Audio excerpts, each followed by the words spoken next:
Welcome to Money on Tap, your personal finance headquarters. Money on Tap is where we bring out the professionals' experience and some fun in what we call three-dimensional investing, utilizing insurance, brokerage, and fee-based planning. We look at all sides of the issues, and we bring a fully independent planning perspective to the table. That's what we do on this show. Welcome to Money on Tap. Good morning, guys. Good morning, Seth. You got some energy this morning. I'd like to hear that. Absolutely. Yes. Good morning, everybody. Let's get into the meat of this show. Folks, that's John Ryder and Ben Brayshaw, and we're all planners and partners here at Brayshaw Financial Group, and it's a pleasure to bring you Money on Tap. We welcome you into the room with us where you get a chance to kind of get into what do planners look at. That three-dimensional perspective is what we like to talk about here on this show. You can reach us at 855-226-8551 or email us at info@yourmoneyontap.com. You can also find us at Facebook, 3D Investing.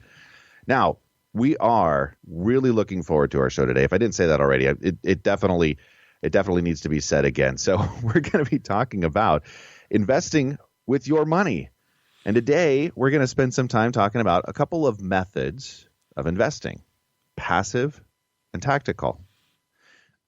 There are major differences between the two, and there are pros and cons to both. So if you have money invested today, whether it's in a 401k, brokerage account, online, you should have a good handle of how your money is being invested. And after listening to the program today, you should have a better understanding of how your money is working for you. We have had shows about this topic in the past, but every once in a while, it's good to revisit the topic, especially with the stock market being so volatile as it is right now. But before we get into that topic of our show today, it is time for Money in the News.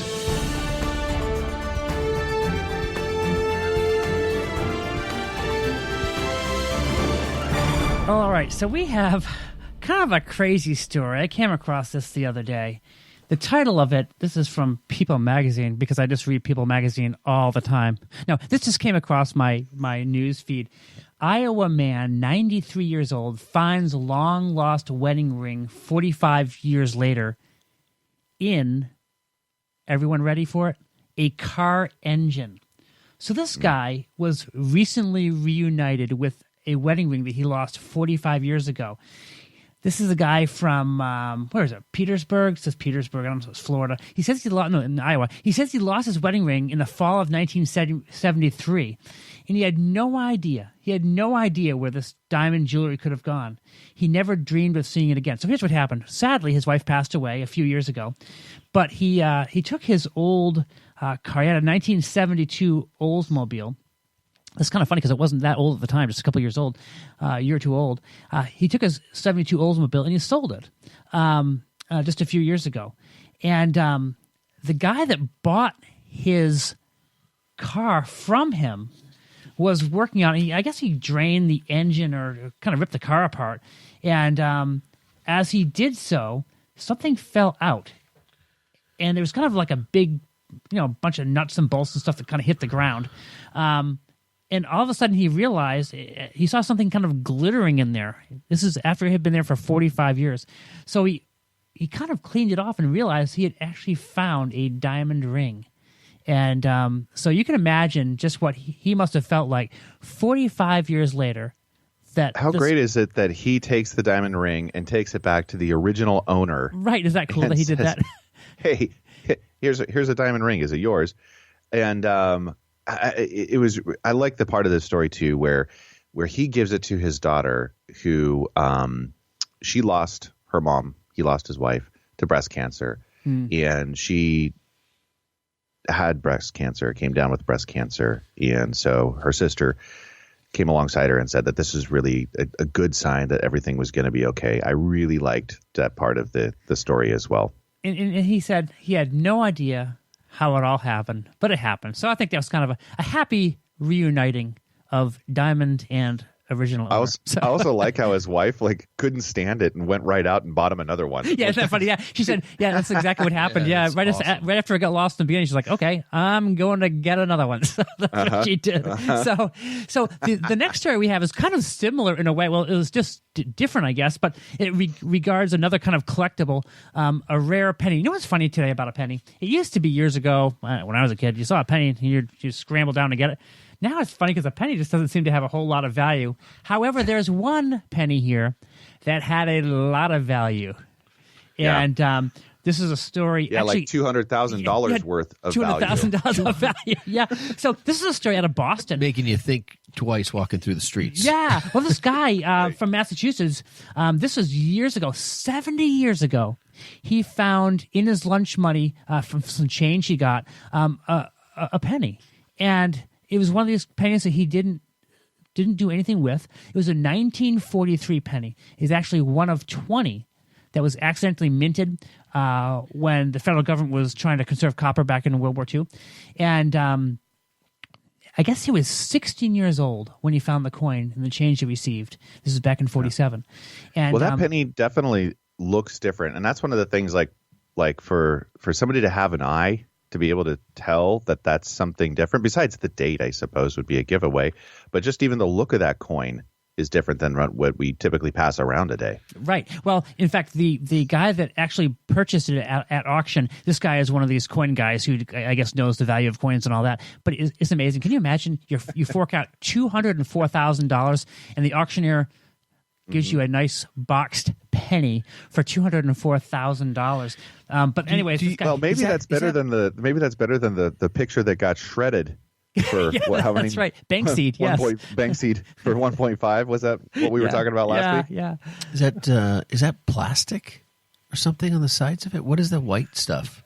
I mean, it's got to be something other than maybe some kind of a holder for it. Maybe. Yeah. That was kind of what I was thinking. Yeah, we're looking at a page here. It's a large penny, kind of blown up, almost to the size of like a coffee cup. And you can see that there's some holders, I guess, on the side of it there. They're kind of holding the coin in place. But yeah, who would ever know? You got one. I want to find one of those other 19 pennies, because there's 20 of them that were minted. So I wonder how many of them they have in captivity. But anyways, all the proceeds from this are going to a public library. Wow. So interesting. Yeah. So YouTube top earner is a 7-year-old. Who made $22 million playing with toys. What are we all doing wrong? I don't know what we're all doing. I tell you, my kids are such underachievers.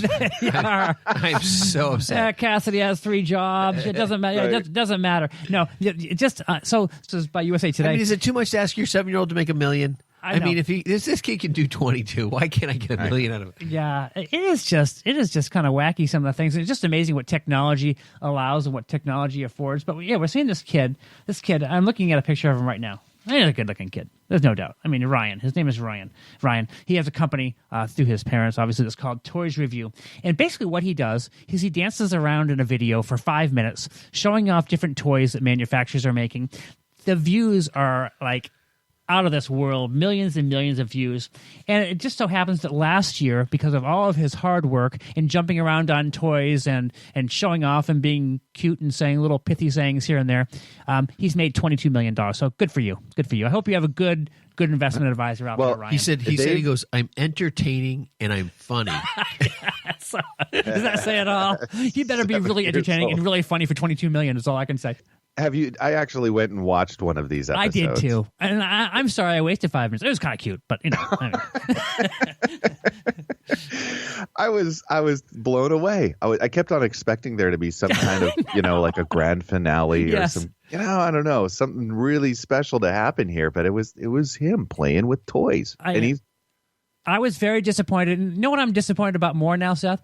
I'm disappointed that you and I both contributed to his income for next year. Well, I haven't run out to Walmart and bought one of his toys from his toy line that's in Walmart right now. Yes, but we did click on it. Yeah. And Ben, as we go further down the list here, there's some other ones that are very, very popular too. There's this guy named Jake Paul, who is known for his role as Dirk on the Disney Channel. There's a series, I guess, called Bizarre never heard of it.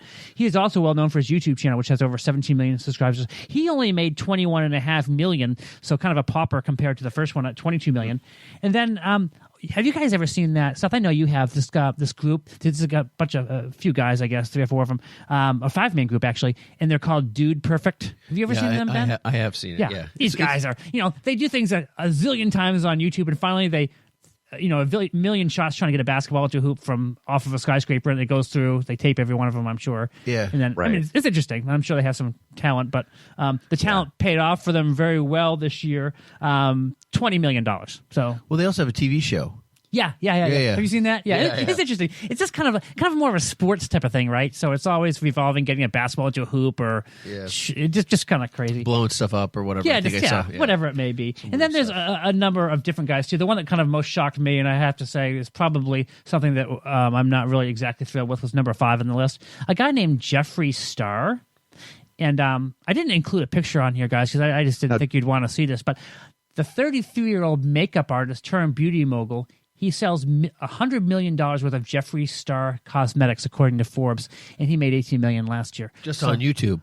He made $18 million on YouTube and $100 million on his cosmetics. Yeah. Now, I would have been really impressed if that was a 7-year-old Jeffree Star line of cosmetics. But the 30-year-old number 5.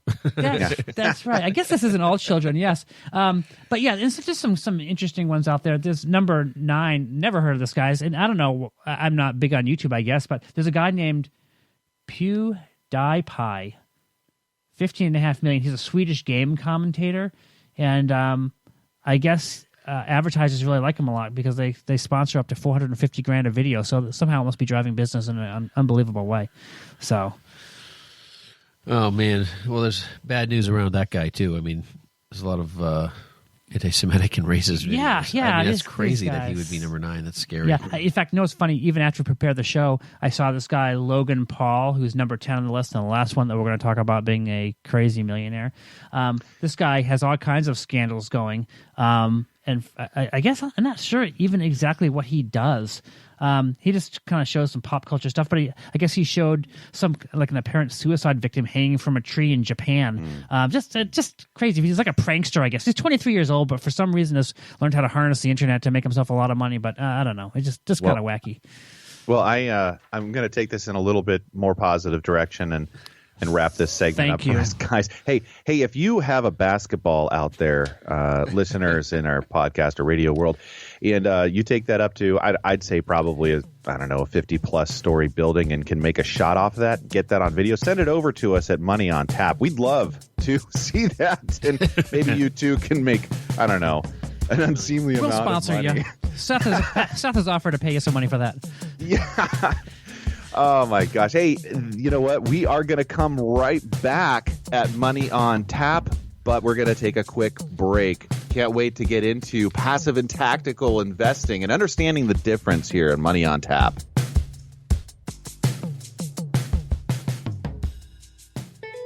Hi, my name is Seth Krusman, partner with Brayshaw Financial Group and one of the co-hosts of Money on Tap. One of the biggest concerns and largest expenses people face today is taxes.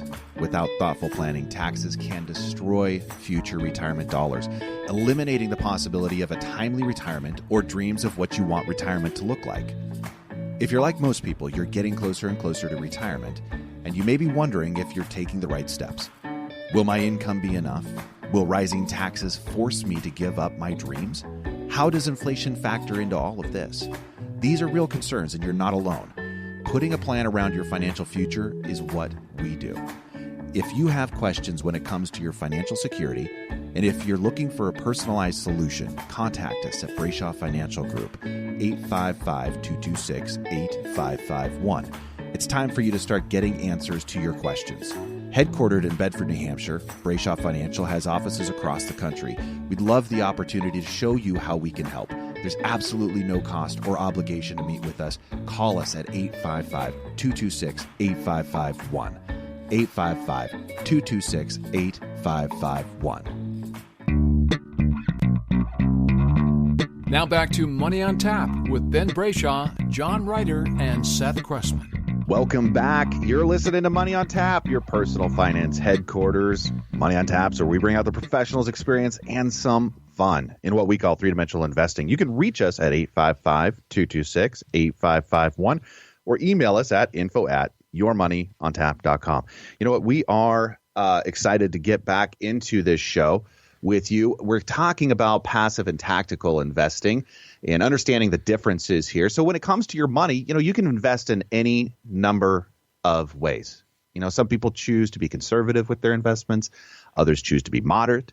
Others choose to be quite aggressive. Yeah, there's no doubt that there are some investments which are very conservative and others that can be quite aggressive. And today, to get started, just for a few minutes, we'd like to talk a little bit about why you might choose a more conservative investment over a more aggressive investment. We'll also give some examples. But once we cover this, the bulk of our conversation today is going to be talking about two major philosophies of investing. And we call that passive investing and tactical investing. And, we've talked about this in the past, but today with the nature of the markets being so volatile right now, I think it's a good review. It really wouldn't hurt to be able to talk and review those with our listeners. John, it's kind of like we're going to jump into risk. I think the thing about risk is that the kind of risk that you're going to take in an investment is actually going to define sometimes whether you're going to be passive or active in how you invest. Ultimately, there's a number of different pieces that, when you define risk, it's the time horizon, the investment objectives. When you start breaking down all the pieces that are going to define when you walk through the door what you're going to do, it's really hard, it's really hard to help people make the decision without getting the information. We talked a little bit about in the past, we've talked about, making sure you find the right advisor and finding that right relationship and so forth. That has a lot to do with them understanding your risk, what you're going to do with the investments. How are you going to accomplish your goals? Okay. And so when we talk about passive and active and tactical investing and all the different pieces of it, they're so confusing to so many people. And for us, it's kind of layman. So, I'm excited about the dive in today to try to define those, give value, because, hey, we're 2019, and folks, the volatility is not over. I keep hearing that over and over and over again on the TV, in the magazines. Watch out for that volatility. We've even sent out our market newsletter, and we've had some great success in some of these areas. So I'm excited to share some of that stuff today. But I think the dive into just understanding some simple risk kind of scenarios for people might help give them a little bit of background on how to look at passive and active, because it's not whether one's right or wrong. It's whether it's going to accomplish your goals. Yeah, what's most suitable and what makes sense. So, for instance, what we basically boil it down to just a few different time frames. We can have a very short-term time frame where we're just looking at, maybe 2, 3, 4, 5 years. We may also have a scenario where it's more of a moderate time frame where we're looking at maybe between 5, 6, 7, 8, 9, 10 years, somewhere in there, or maybe long-term. But if you have a 2 to 5 year time horizon, it's funny how people will walk through the door and say, yeah, I really want to be aggressive with these funds. Yeah, so we really have to kind of help steer them in that way and really talk to them more about really what their goal is. If you have a client that comes in, they've inherited $25,000, and they want to invest it for their kids' education, for a few years out. The way that which we advise that client would invest that money would be a lot different for someone that has a time frame of 20 years out. It's a whole different deal. Yeah, and I think people don't really understand. They want the returns of an aggressive investment when it does well. We all do when it does well. Yeah, right. But someone who walks through the door and says, "Hey, I really, if it was November, I really want to take an aggressive approach. The market's doing well. I got 2 to 5 year time horizon." There's a number of advisors who would be like, "Yeah, let's throw this in, XYZ, and let's see if technology will be good for you." Well, all of a sudden you lose 15-20% of your money in December. It's not exactly what you were prepared for. And I think, looking at, what was it, John? You were telling me that this December was the worst December since the Depression or something? It was, yeah. We've just seen it. It's been a terrible month for stocks in December of 2018. And we had, during that time frame, we had a 7-day stretch where 6 of those 7 days we had the markets, the Dow Jones Industrials, drop by 350 points or more. So that's crazy. Yeah. That's crazy. Yeah. What was it? What was the other statistic in 2018? There's been 8,000 point drops in the stock market, right? Yeah, and 5 of them in 2018. Yeah, 5 of those in 2018. Yeah, that was in the Dow. Yeah. So, risk is one element that we're going to talk about and bring in. And it's interesting. For us, it's interesting because risk can be something that's very personal to most people, right? Like you have the person that comes in and they're like, hey, I really am a high risk investor, but I've got this time frame of 2 to 5 years. Well, that's a conversation that may not feel comfortable for the person that's more high risk in their who they are and what they're willing to take on.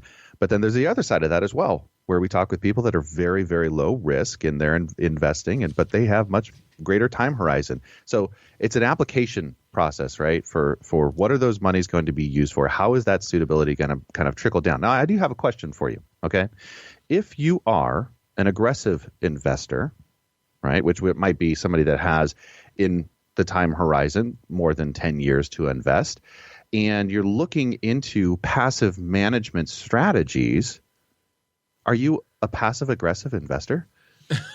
Now that should be reserved for our staff psychologist. That's a fantastic line. Staff psychologist, where are you? Yeah. I think the interesting, I mean, besides that, Seth, and that will be a trademark for you, I'm sure. So, but there are so many areas of gray inside this, right? I mean, when you shift, like the conversation of shifting between passive and active, like when does someone flick the switch and go from one to the other?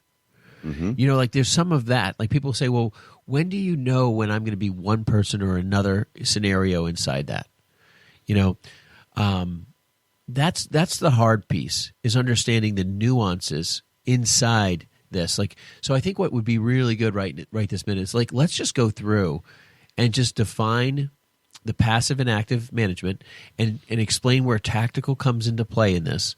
And then start walking people through the conversation of the layman's understanding of why you might do something and when those risk tolerances inside here might play a role. Okay. Ben, I think the great majority of people that we see when they come into our office for the first time, the great majority of the people that we see have an investing style, whether they know it or not, but they have typically a passive investing style, meaning that we might have a scenario where someone comes in and says, hey, listen, I have $100,000 in my Fidelity 401k. I have $50,000 sitting over in this mutual fund. And many times we'll see it invested passively. And when I say passively, I typically mean maybe they have an index fund that they have. It might be a Vanguard index fund that they have. Or S&P 500. Sure.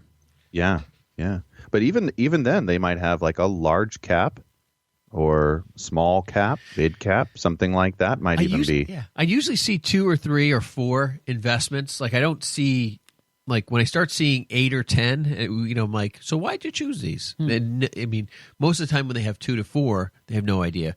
8 to 10, zero idea. Sometimes it's maybe, well, I'll put 20% here, 20% here, 20% here, 20% here. Right. That's where they get the 5. Which is diversification, right? But I hear one gentleman said, well, honestly, I have no idea why I put that here. And that's what I expect to hear, which is totally fine. And every listener should know that we expect to hear that you don't know what you don't know. It's okay.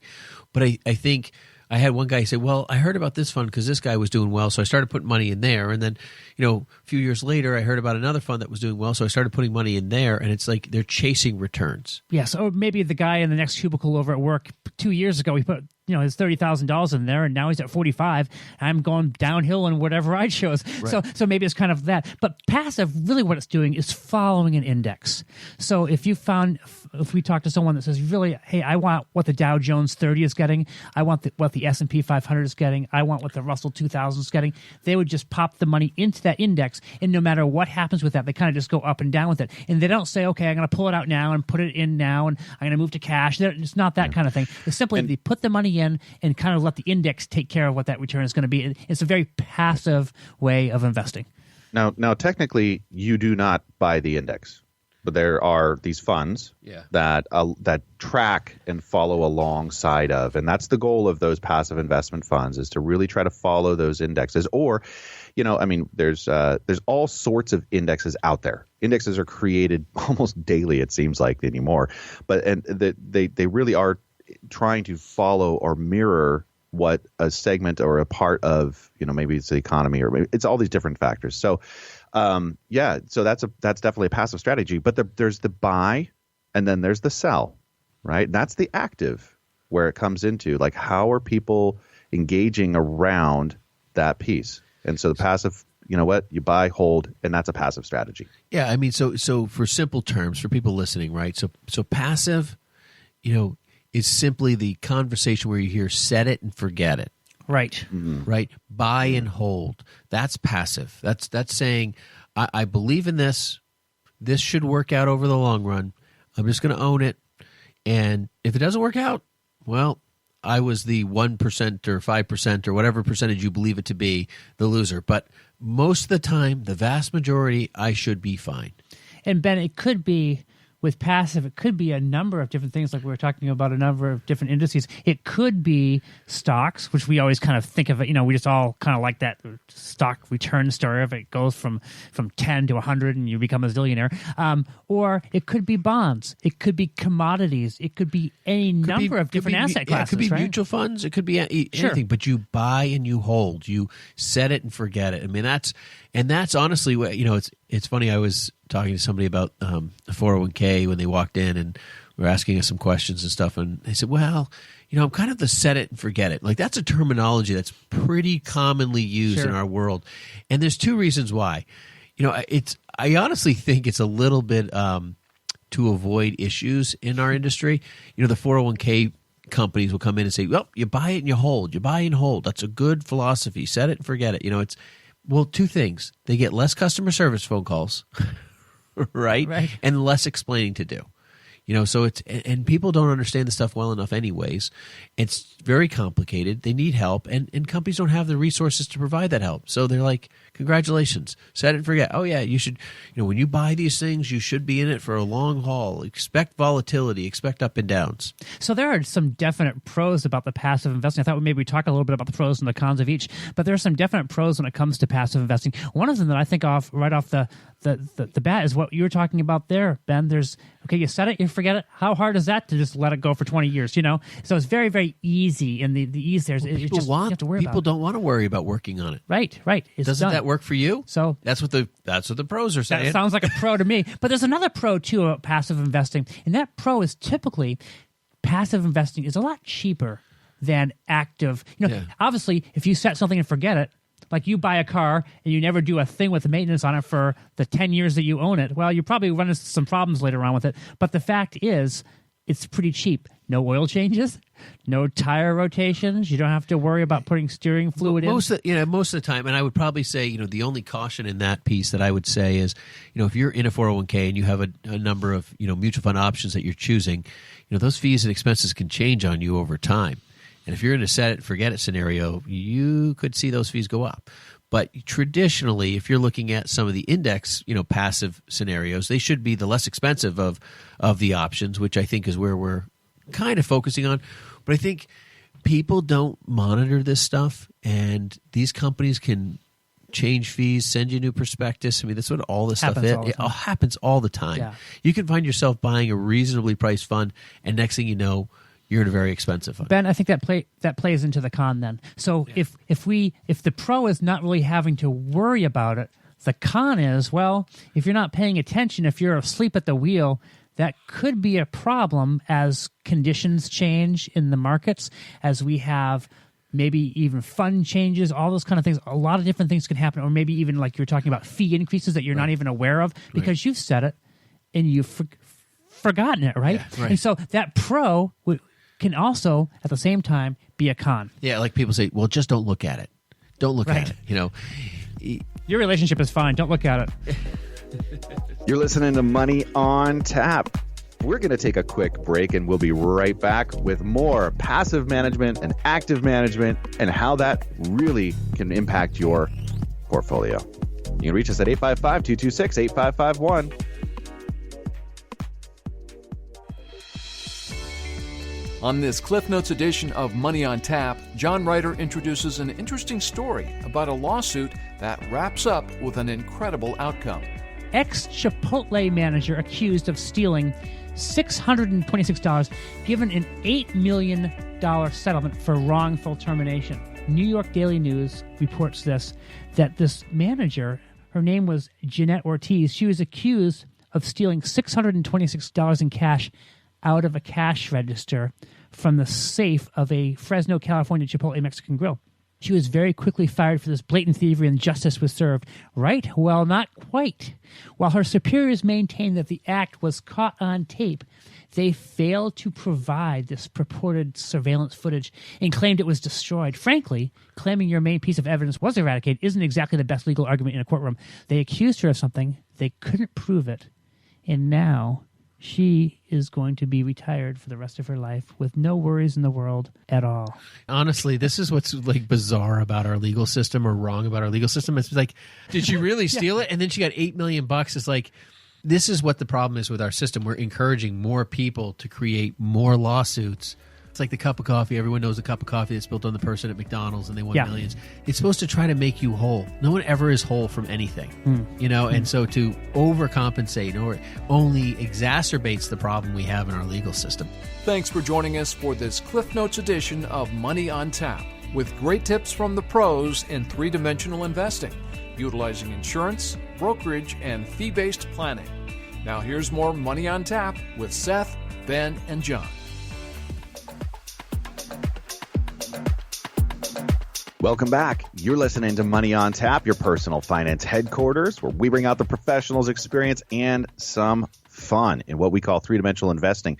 You can reach us at 855-226-8551 or email us at info@yourmoneyontap.com. Now, we are talking about passive versus active management. And Ben was making some great points there. And I want to come back to you, Ben, on what you were saying there in regards to the passive investing.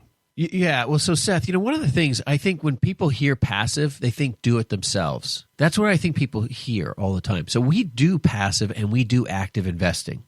And why would someone hire us, I think, is the question to do passive investing. One good example is just what John was talking about with, we talking about fees and expenses and so forth. I mean, you need someone who's, monitoring that stuff, who knows that you're in the right passive holding. Like Seth said, you're not buying the actual index, you're buying a mirror or an attempted mirror of that index. And so, you want to make sure you've got the right one because, different managers change hands. You want someone taking care.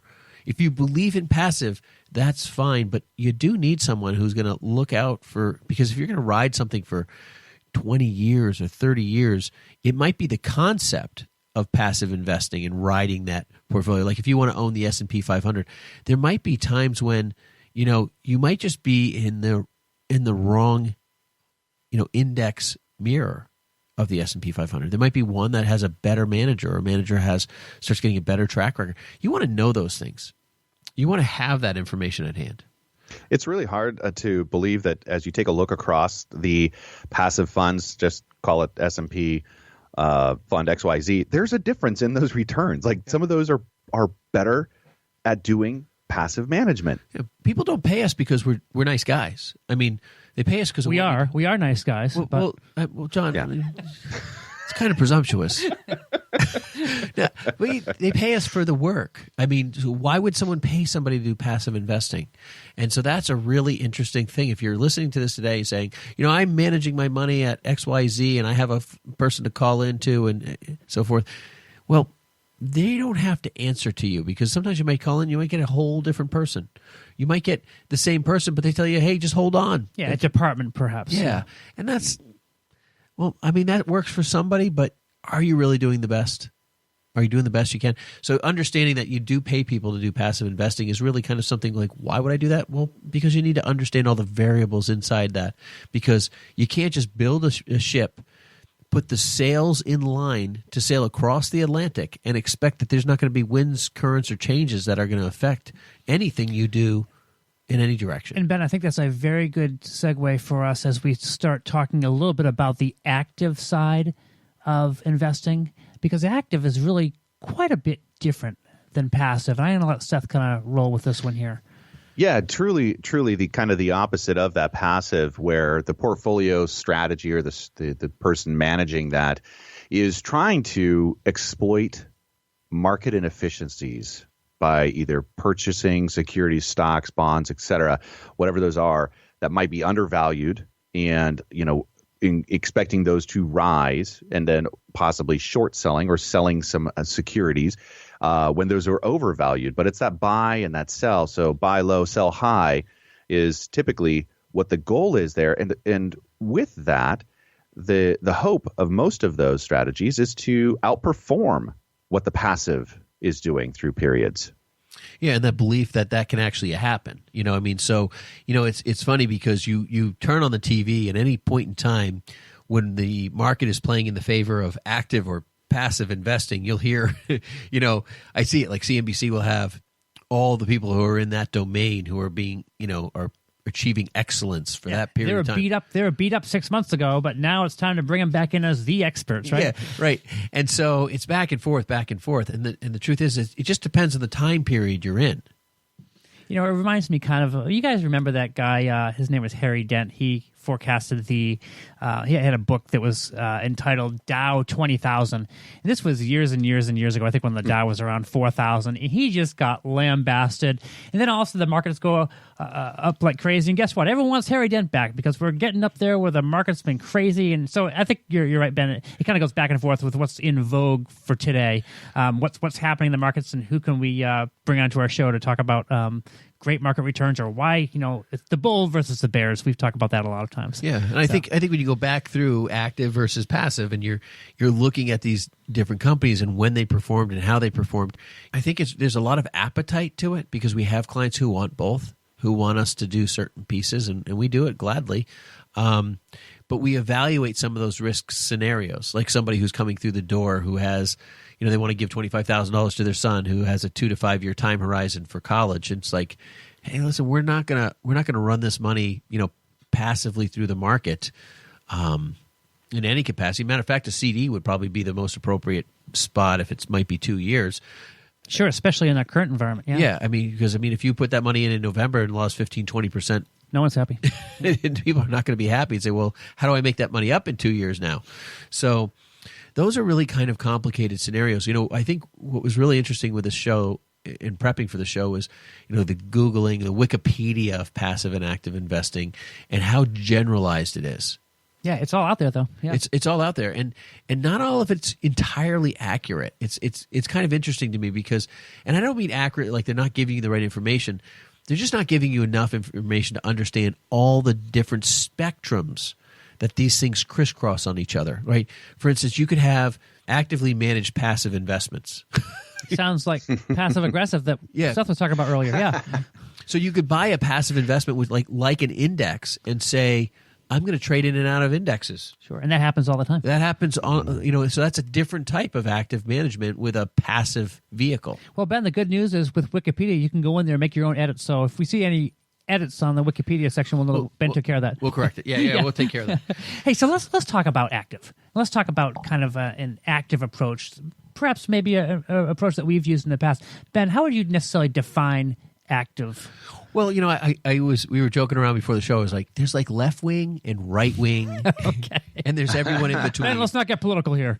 So, but I mean, and I don't know which way this would fly. I didn't really actually do that much comparison in the joke, but there's people who are like, subtly active. That they make changes once in a while, and it's very intentional, but it's thought out and it's intended to be active, and we know there's going to be trading going on. That's our engineer type clients. Clients that are, they read the headlines, they see what's going on. It's like, well, you know what?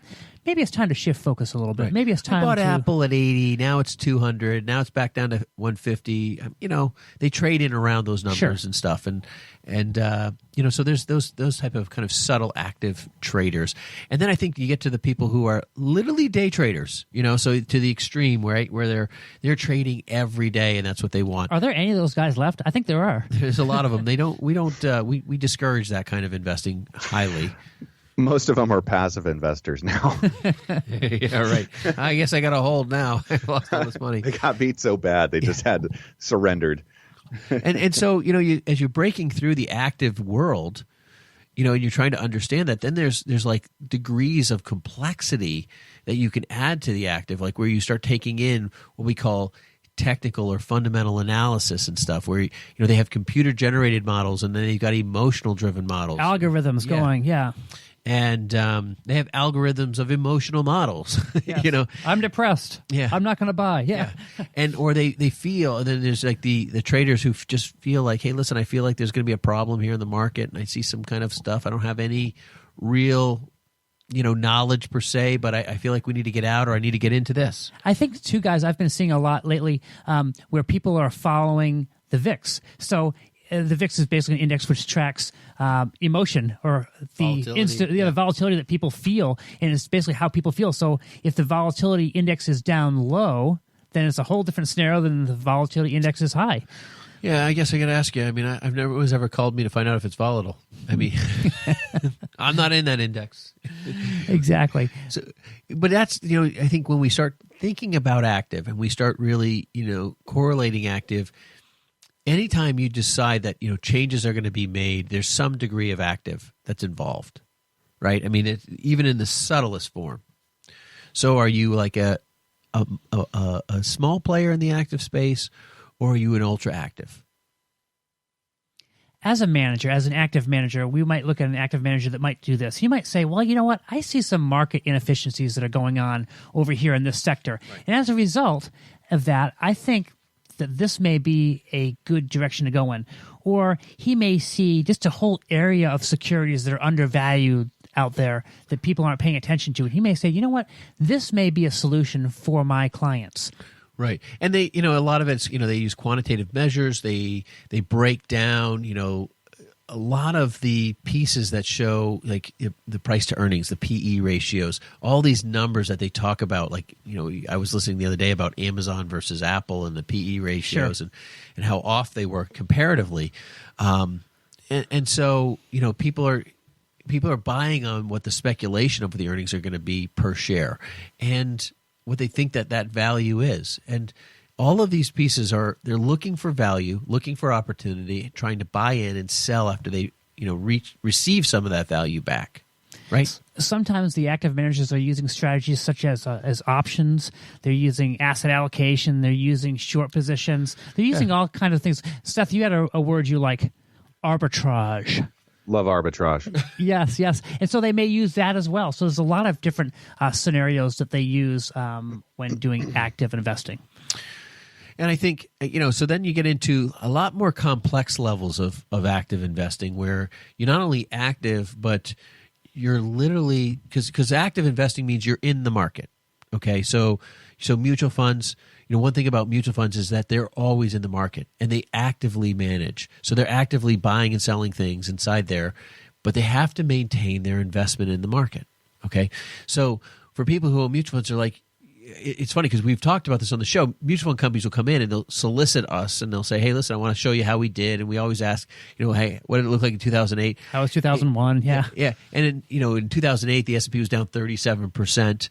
And they'll be like, we only lost 24%, or we only lost 18%. So if I started the year at $100,000, I'm down to 76. Yeah, okay, how does that shake out? Yeah. So they have this explanation that, hey, we did really, really well. We only lost. We did better than the unmanaged index. Yeah. Right. Yeah. And so I can appreciate that because and other people say, well, I don't want to own a mutual fund or something like that goes down like that. But when you understand that they have to be fully invested up to a high ratio percentage. Right. Like so by prospectus, 80-90%. When you purchase a mutual fund, you get a prospectus from your investment advisor, from your registered representative.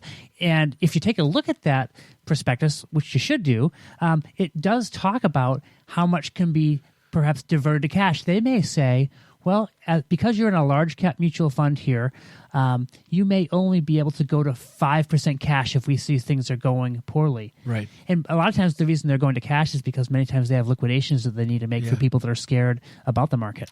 Yeah, and so they're buried having to be in the market, right? So if you have to deal with the fire or the pain of the market, the question is how'd you do relative to the index pain? And trying to beat those numbers is the correlation that they're trying to show. But then you get into a really, really interesting area that we play a lot in, which is the tactical market space, which is where active investing takes place. But inside that active investing, there is the ability to remove yourself in part or in whole, 100% to a cash or cash equivalent. And boy, can that be a very, very compelling idea when you're looking at markets that we've experienced. And we're going to talk just a bit about a strategy that we've used with some of our managers as far as that opportunity to be able to go to cash if needed. And we have found in these last few months that this tactically managed strategy that you're talking about, Ben, has really helped our clients in a tremendous way. The ability to say, you know what, we don't have to stay in the market. We can actually move a portion or all to cash. That's been huge. We're going to take a quick break here at Money on Tap. When we come back, we're going to talk a little bit about what we've done in the tactical space around our portfolios and working with our clients. Pretty excited about that. You can reach us at 855-226-8551. Hi, my name is Ben Brayshaw, one of the co-hosts of Money on Tap. If you have questions when it comes to your retirement and are looking for a personalized solution, contact us at Brayshaw Financial Group. In today's volatile stock market, we can help you plan to find your successful retirement solution. Am I saving enough? Am I saving into the right places? Do my investments match my appetite for risk? Do I have a tax strategy that is going to help me keep more of what I earn? How can I maximize my Social Security income? If you are like most people, you are getting closer and closer to your retirement and may be wondering if you're taking the right steps. If you're in retirement, you may be wondering, am I maximizing my income while preserving my estate and caring for my family? We talk about all things financial in what we call three-dimensional investing, putting a plan around your financial future. If you feel that now is the time to start getting the answers to some of these questions for your own situation, give us a call at Brayshaw Financial Group at 855-226-8551. Headquartered in Bedford, New Hampshire, we have offices throughout New England and across the country. We would love the opportunity to show you how we can help. There's absolutely no cost or obligation just to meet with us, and we welcome you to our office. Call us at 855-226-8551. Now back to Money on Tap with Ben Brayshaw, John Ryder, and Seth Cressman.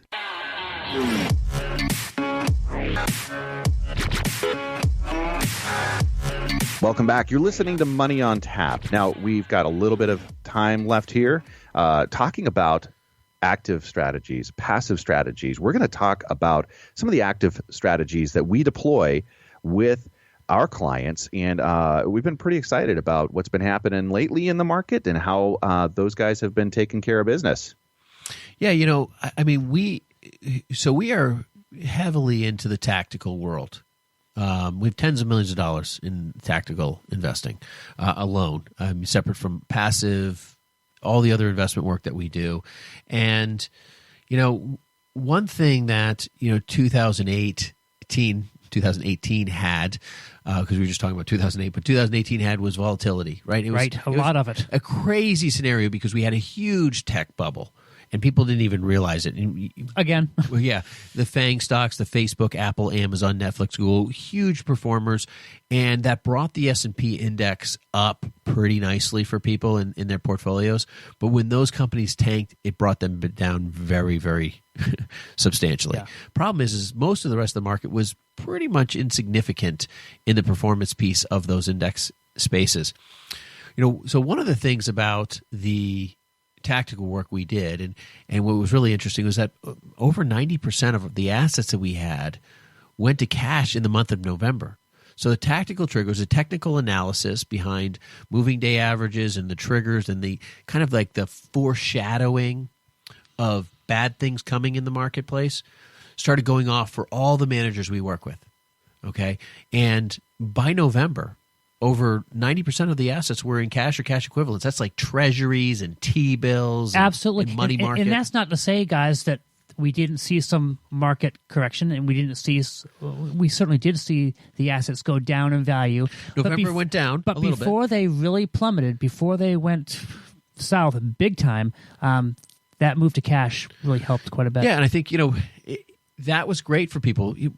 In transparency, though, during the year, we're not heavily invested in those tech spaces.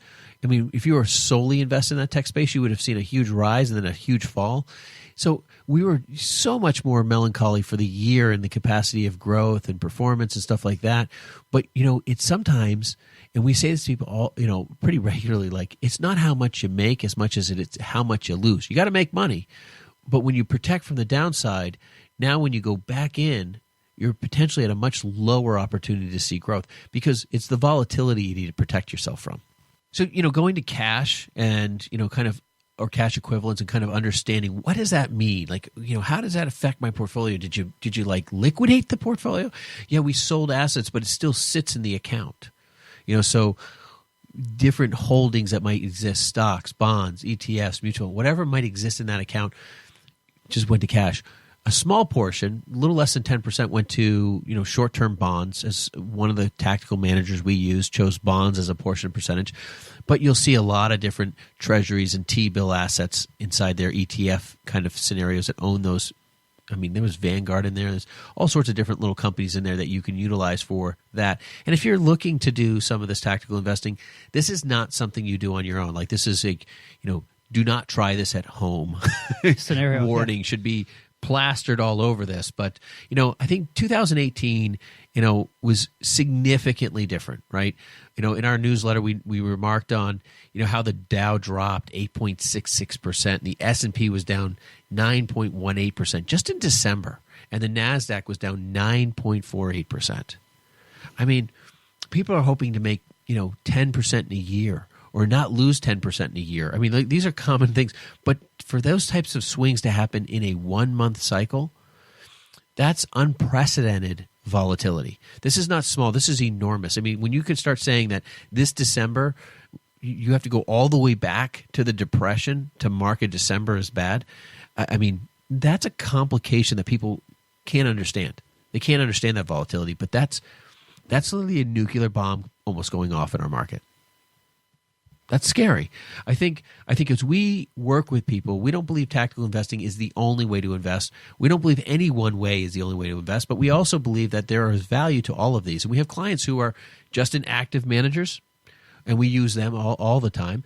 We have passive investors, and we use those passive investments all the time. And we have people who really like the tactical. And I find the tactical seems to be something that a lot of people who are in retirement really appreciate. They appreciate the fact that they say, I want market exposure, but I want to know when the really bad times happen that someone's looking to reduce that substantial loss that I could potentially see, because I don't want a 2018 or a 2008 to happen in my portfolio. Especially as I get closer to that retirement date. I can't afford a 15 or 20% loss. Right. If you're sitting there, I mean, and this is something this is new to you, this is something that you're saying, maybe I need to have a conversation with somebody about, give us a call, because this is a huge topic. And like we said, Wikipedia can't cover everything in this as we went through, but there's a lot we can. If you're looking at your quarterly statement, your year-end statement, you're just like, wow, I don't even know where to go from here. Give us a call. We'd love to talk to you about that and see how we can help you. We've talked a lot about investing today, and we've covered some of the factors that we look at when making recommendations to people regarding their investments. We've also spent the majority of our time talking about passive investing and active investing. And when I think about active investing, I think about my grandfather who worked for John Deere, and he would follow John Deere stock. And it was like clockwork for him. He would buy it when the season was off and it was low, and he would sell it when the season was up and it was high. I mean, that was a form of active investment. And that was my first introduction to what active investing was, as a matter of fact. And then I think of the passive investors who, if you look at some of the reports from, I think it's Fidelity, some of their clients that they were trying to monitor how they were doing had forgotten that they even had an account with them. I mean, that's passive investing if you want to take a look at passive investing, right? You don't even know you have the money in the market. So, between the two, we'd like to take a look at both sides of those. And really, it's about how do we help you today? Where are you at? And what kind of investing makes the most sense for you? You might gravitate towards one type or another, but it ultimately boils down to how do we help you take that next step on your journey and make sure that that's one that's successful. One thing to remember might be that as you choose to have your investments invested passively and the other portion of your investments to be more active, that you might get a checkup. And that's a phone call, folks. That's you picking up the phone, giving us a call to have a checkup. Let's take a look at that plan together and make sure that what you're doing, you understand exactly how that's going to work out for you in the long term. It's been a lot of fun. You can reach us at 855-226-8551. Thanks a lot, you guys. Good time. The views expressed are not necessarily the opinion of this radio station and should not be construed directly or indirectly as an offer to buy or sell any securities mentioned herein. Investing is subject to risks, including loss of principal invested. No strategy, product, material, or tool mentioned can assure a profit nor protect against loss. Please note that individual situations can vary. Therefore, the information, products, materials, or tools mentioned should be relied upon when coordinated with individual professional advice. Past performance is not a guarantee of future results. This show may be subsidized in whole or in part by a product sponsor or issuer. Securities and advisory services offered through SagePoint Financial Incorporated, member FINRA SIPC, and a registered investment advisor. All other services offered through Brayshaw Financial Group LLC are independent of SagePoint Financial. SagePoint Financial and Brayshaw Financial Group do not provide tax or legal advice. Main office is located at 116 South River Road, Bedford, New Hampshire, 03110, and can be reached at toll-free 855-226-8551.